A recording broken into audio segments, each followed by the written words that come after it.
খবর কোচবিহার এনবিডিডি দপ্তরের সামনে মহারাজার মূর্তি বসানো নিয়ে গত দুদিন কোচবিহারে যা হয়েছে তা তৃণমূলের নাটক।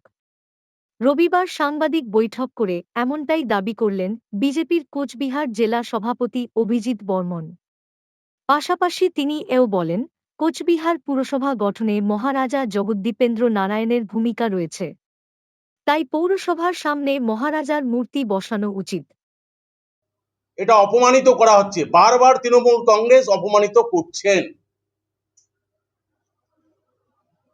কারণ কোচবিহারের শহর রাজার শহর, এবং কোচবিহার রাজার সঙ্গে কোচবিহার বাসীর একটা ভাবাবেগ আছে,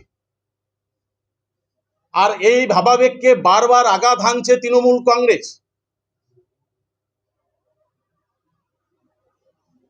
একদিকে পৌরসভার চেয়ারম্যান বলছেন করবেন, আরেকদিকে চিঠি দিয়ে বন্ধ করে দিলেন, যদিও সেটা পরবর্তীতে মাননীয়ার হস্তক্ষেপে তারা বলছেন সমাধান হয়ে গেছে। কিন্তু আমরা মনে করি যে এখানে কোচবিহারে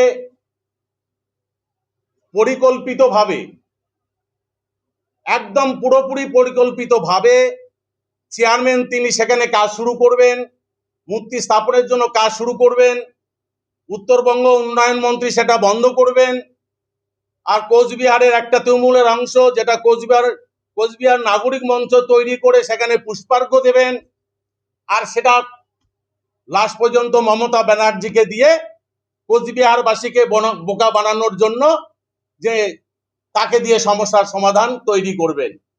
এটা পূর্ব পরিকল্পিত। সবচেয়ে বড় কথা হচ্ছে যে জগদ্দীপেন্দ্র নারায়ণ, যেটা কোচবিহার শহরের রূপকারও বলা চলে, আজকে মিউনিসিপ্যালিটি গড়ার ক্ষেত্রেও এখানে জগদ্দীপেন্দ্র নারায়ণের একটা মুখ্য ভূমিকা আছে। অথচ যেখানে জগদ্দীপেন্দ্র নারায়ণের মূর্তি স্থাপন করার কথা, সেখানে জগদ্দীপেন্দ্র নারায়ণের মূর্তি স্থাপন হচ্ছে না। কোথায় মূর্তি স্থাপন হচ্ছে?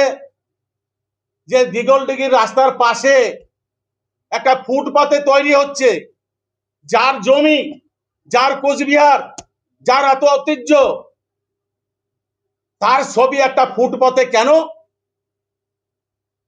এই যে বারবার আঘাত করছে কোচবিহারবাসীকে, বিশেষ করে রাজবংশী সম্প্রদায়ের উপরে একটা আঘাত বারবার করে হানছে এই তৃণমূল কংগ্রেস। কোচবিহারবাসীকে তারা অবহেলিত মনে করছে। আমি উদাহরণ দিয়ে আপনাদের বলি, আপনারা দেখেছেন রথযাত্রা হয়েছে কোচবিহারে, যেটা দীর্ঘদিনের পুরনো রীতিনীতি মেনে রথযাত্রার শুভ সূচনা হতো। সেখানে আপনারা জানেন